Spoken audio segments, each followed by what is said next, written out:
Hey everybody, this is Darren Sabater again with Mike Lefkow. Mike, we just wrapped up week 10 of the high school football season, and I want to say last night was pretty memorable, at least for the game that I was at. I mean, for Liberty to go into Pitt Stadium with all the mystique that Pirate Stadium has, and to come away with a 24-21 victory, a win that was sealed in the fourth quarter by three stellar defensive plays by Sione Vaki.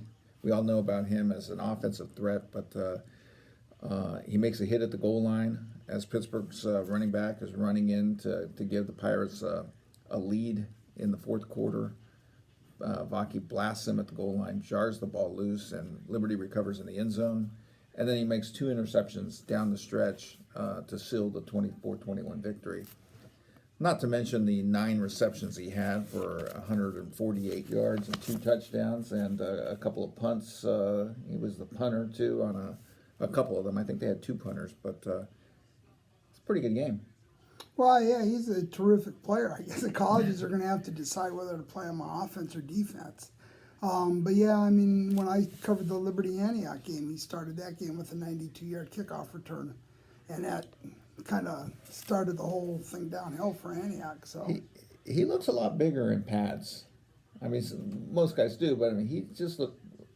I was watching him last night. He's a physical presence out there, and I didn't get that presence when we were out at Liberty last week. From what I've seen of him, I think he's a little bigger this year, and I think he is a little bit more physical. I think he's grown. I mean, I think he's a lot more physical than he was last year. Right. I see a big step up from last season. He looked great, and I mean, he passes the eye test by wow, and some of the moves that he made. The first touchdown, he was one-on-one coverage out on the left side, and he put a move on the defender and separated by 4 or 5 steps, and then catches a beautiful throw by Jay Butterfield in the back of the end zone, keeps his feet in bounds. Very, very impressive. Butterfield also was impressive. I had him at 19 of 31 for 321 and 3 touchdowns.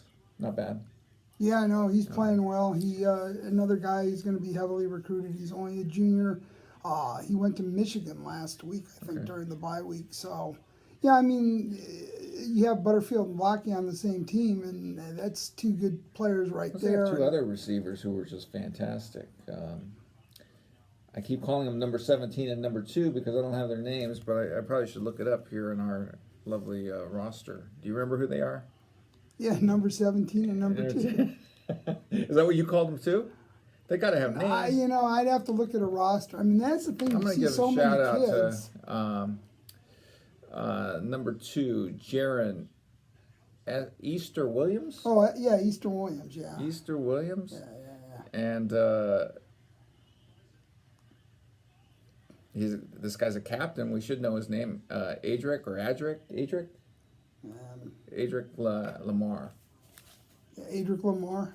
Yeah, I mean, the couple games I've seen him play, Easter Williams has had decent games, so I'm a little bit familiar with him. I was just very impressed with Liberty. I mean, obviously the hype was there, but then on the flip side, Pittsburgh has 5 turnovers in the game and only loses by 3. I mean, they just got to be just kicking themselves. They were going in for the go-ahead score, and as one coach told me today, that hit at the goal line by Vaki might have ended Pittsburgh's season because they would not have been. Now they're looking at the 4 seed in the Open Division, and we all know what the 4 seed means in the Open Division. Well, I mean, the thing First is, round game against De La Salle. you can even go back to the opener against Clayton Valley. Again, Pittsburgh mistakes really hurt them in that game. Mm-hmm. That's not to say give Clayton Valley all the credit in the world, just as you give Liberty all the credit in the world. But Pittsburgh's a talented team that, for some reason this year, has, you dismissed the loss to Centennial, which scored 84 points last night. But, at the same time, you have to wonder if they should have beat Clayton and Liberty. Both those games were at Pitt. Right, lose by 3 and lose in double overtime. I mean, last night, Pitt obviously was playing without his quarterback, Trey Turner. He was in a sling on the sideline, wasn't in uniform. Willie Hart's third had to move over from receiver to play quarterback. Um, that's a tough spot. Tough spot. And then to lose Premier Murphy to a knee injury a couple plays into the game on defense, and the Pirates were shorthanded, and maybe it's just one of those seasons. Yeah, I mean, teams have those seasons. They have high expectations and don't quite live up to it, and maybe Pitt's having one of those. I mean, Yeah. they came in with a lot of pressure. And, I mean, one person told me that might be the best Pittsburgh team ever. I kind of looked at him and I said, well, do you know the history of Pittsburgh High School? Well, it was an incredible scene out there last night. I've never been to a high school game where the teams did not warm up on the field, and the visiting team's bus showed up about 5 minutes before kickoff. They came onto the field. The stands, it felt like a prize fight. The stands were buzzing, the band was playing, and you're just waiting for the teams to show up on the field, or in a fight in the ring.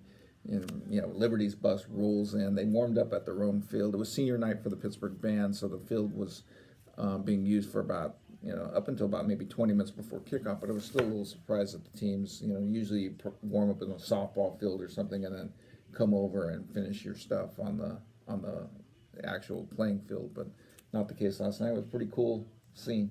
That's probably a good 20-minute drive from Brentwood. Yeah, seeing Pittsburgh run through the smoke, the fireworks there, but as I noted, the real fireworks were the right arm of Jay Butterfield. What a performance. You were at Benicia last night to see Las Lomas complete its turnaround from 0-10 2 years ago to 10-0 now. They played very well last night. It was a tight game in the first half. I mean, Las Lomas was in control, but it was only 14-0 at halftime. Both touchdowns scored by Isaiah Newell. He also had one called back, but it was a surprise. I shouldn't say surprisingly. It was a competitive game in the first half, and I felt like Benicia could be competitive. They've got a good defense. I was impressed with the way they played on defense. Las Lomas, though, they are a good team. I mean, you look at the quarterback, Dylan Graham. Newell is, right. The old expression, looks good on the huff, and he sure does. Can they win Division III? Well, they're going to be seeded. I mean, Probably seeded third and have to go to Eureka for a semifinal game. Right, and you've got Cardinal Newman in there, and Cardinal Newman is an awfully good team. It's going to be a tough assignment. We'll see how they do. But they're going to be one of the top 3 seeds. I don't think they'll be either 2 or 3. Right. The decision will be whether to seed them over Eureka. And I thought you made a good point in the story today that the schedule, that might hurt Las Lomas being in that Valley division. Yes. Again, these decisions are made too early. I think a lot of the coaches knew that Las Lomas was going to be a very good team, but they made the decision when they did. And I mean, a lot of people would tell you Las Lomas, second best team in the DAL behind Clayton Valley, and they're certainly right there with Camp Lindo. Right. And we're hearing a little bit of talk on the outside that Cardinal Newman would be in contention for one of the 4 open spots. I personally don't see it. I mean, that would mean a matchup against De La Salle, and I just don't. Would they lose by 17 or something like that to Liberty? That's their one loss. I don't think Cardinal Newman's as strong as Pittsburgh. Well, when you see the open division, I think at some point you have to look beyond De La Salle and who's going to get the 4 seed. I mean, the thing is it an honor to be in the open division? So yes, you're going to play De La Salle in the first round if you're the 4 seed, but I mean, you've achieved something. You've got to the top division. You're one of the 4 best teams in North Coast section, and no one can take that from you. Right. And I don't know. I mean, a lot of coaches would just as soon not get into that situation. They just as soon be seated in Division I.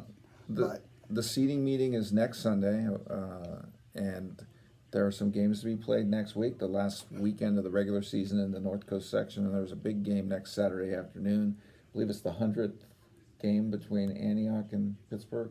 I don't think anybody really knows. We couldn't figure it out, but I think they're going to tout it as the 100th. Yeah, they but might it was do kind that. of goofy when we were out at Pittsburgh in the summer, and nobody really knew if it was the 100th or not. But anyhow, they're going to play that game, And I know Pittsburgh's got to be a heavy favorite given what's happened to Antioch in league play. But if Antioch, it's a rivalry game, and if Antioch somehow pulled off the shocker, I got to think that drops Pittsburgh out of the Open Division, obviously at 6-4, and into Division One with no chance to move on to a regional. And what will that do with Antioch at 8-2 with a win over Clayton Valley, and then if they were to win that next week, a win over Pittsburgh?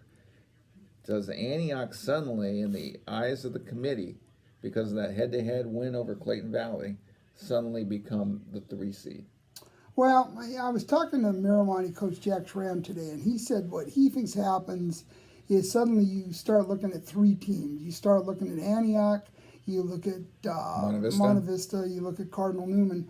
I think that Antioch has to go into the Open if they beat Pittsburgh. The question would be whether they'd be the 3 or 4 seed. And would I be shocked if Antioch beats Pittsburgh? No. I think if Antioch, I would. You wouldn't be shocked? No, I've seen too many Antioch Pitt games, and nothing that happens in those games surprised me. I mean, even last year, Pittsburgh had a really good team, and Antioch lost by 2 points, 14-12, and that was played at Pitt.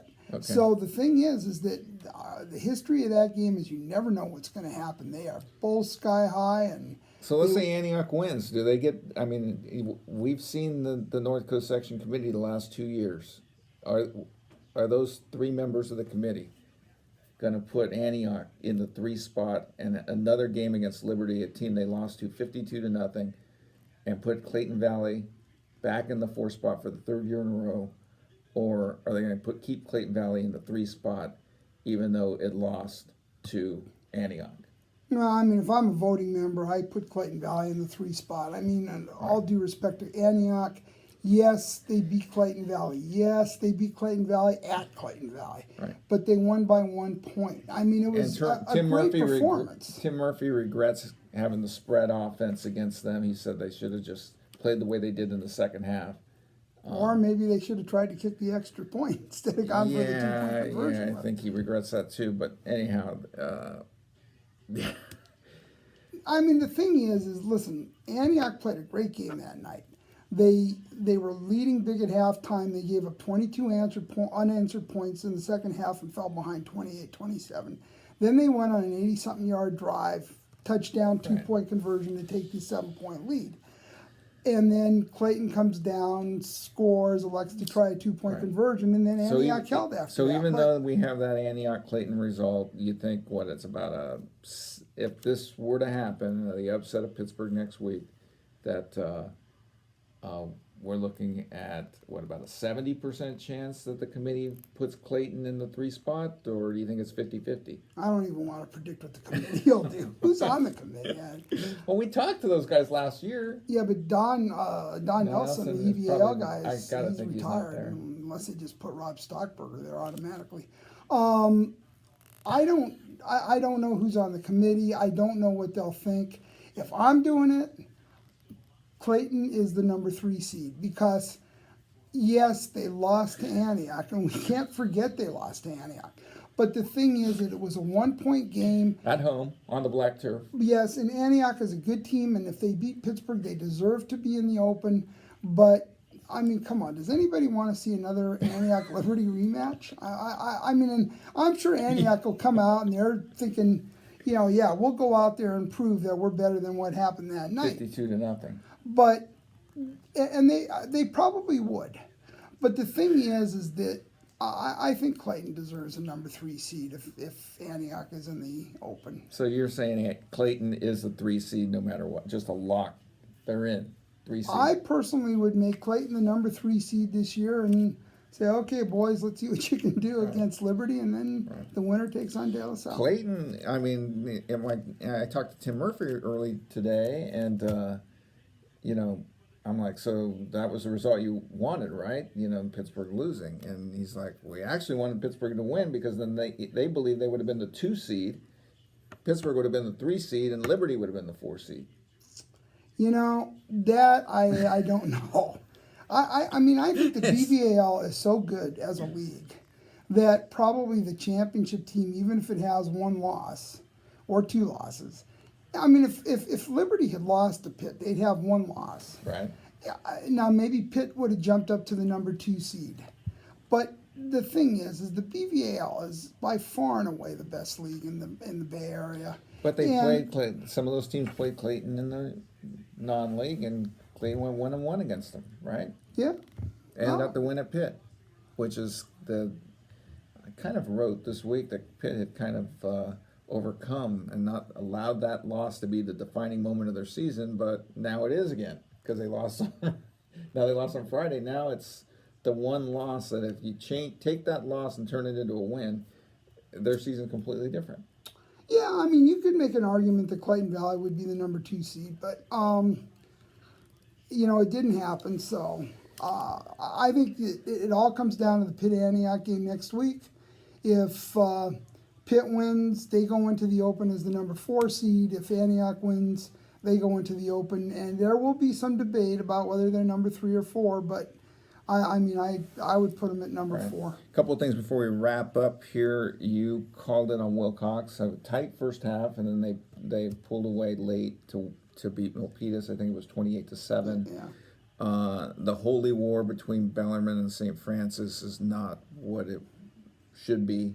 Bellarmine's just having a really rough season, and St. Francis won that game 28-0. Hopefully, it'd be great to see those programs good at the same time, because that game is always a fun atmosphere when those teams are good. And in the last couple of years, especially this year, it's pretty sad state of affairs having Bellarmine as down as it is, and not competitive in that game. Oak Grove losing to Leland, so shout out to Leland with a big win. Shout out to Burlingame with a big win over the Kings Academy.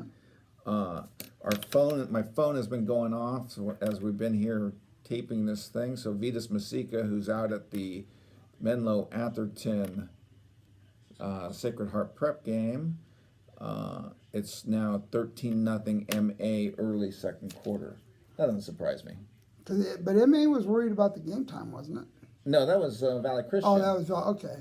Yeah, no, that's unexpected. Yeah, Valley Christian, which had to play a 3:30 p.m. game yesterday on the Archbishop Mitty campus, won 27-0.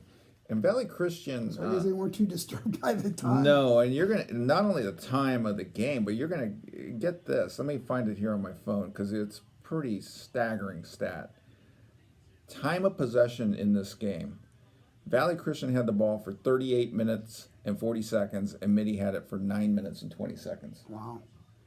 That's No pretty wonder they didn't staggering. score. Yeah, that is staggering. That's usually even as bad as even when in a lopsided score. That's unusual. Right. Anything else to add? Are we missing anything? Sarah with a bounce back win in this one home night game, bouncing back from the loss to Valley Christian last week to hammer St. Ignatius. No, I mean I think the thing I'm looking forward to is going to be the seeding meetings next week. I think that at least the top 3 divisions plus the Open are all going to have some interesting questions. Right. Although I think the Open, assuming Pitt wins next week, is pretty cut and dry with De La Salle, Liberty, Clayton, Pittsburgh. I do too. I mean, but with the seating committee, you just never know. I would never bet any money on what the seating committee is going to end up doing. Oh, well, let's put Liberty number 1 seed.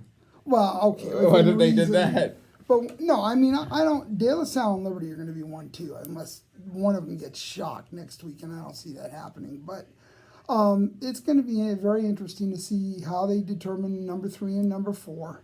And if Pittsburgh loses, is Antioch a slam dunk? I think it should be, but I don't know that it will be. I think it is, and then Pittsburgh drops down into Division I and would get potentially 4 games out of it, whereas being the 4th seed in the Open, they're looking at 1 game. Yeah, it'll be interesting to see how Pittsburgh would be seeded because they would go into that with a 6-4 record. And I mean, how's Monte Vista at 8-2 if they beat San Ramon? How would Monte Vista feel about being seated below Pitt? Right. But How would, regardless, you could be looking at a 1-2, and you could be looking at Pitt and Monte Vista playing in the final. yeah, sure. But I mean, I think it's just your competitive nature says I want to be seated number one. Right, right. Oh, last night was fun. Yeah, I mean, I enjoyed the game I covered. I mean, I felt bad for Benicia. They're not a bad team, and Las Lomas is not should not be in a lower division. I mean, that Right. just is. My feeling is that they are at least as good as Granada, probably better, and they would be competitive in the upper division of the DAL. They probably would be competitive in the mountain division of the EBAL. They are a good football team. All right, everybody, sign up for the newsletter right now, because if you do, you'll get the newsletter on Monday when it comes out at approximately 11 in the morning, and then it comes out again on Thursday. Thursday is the preview of next weekend. Monday is the recap of this weekend. Check out our coverage at mercurynews.com, eastbaytimes.com. That's it from my end. Okay. You're Yep. good? All right, have a good one.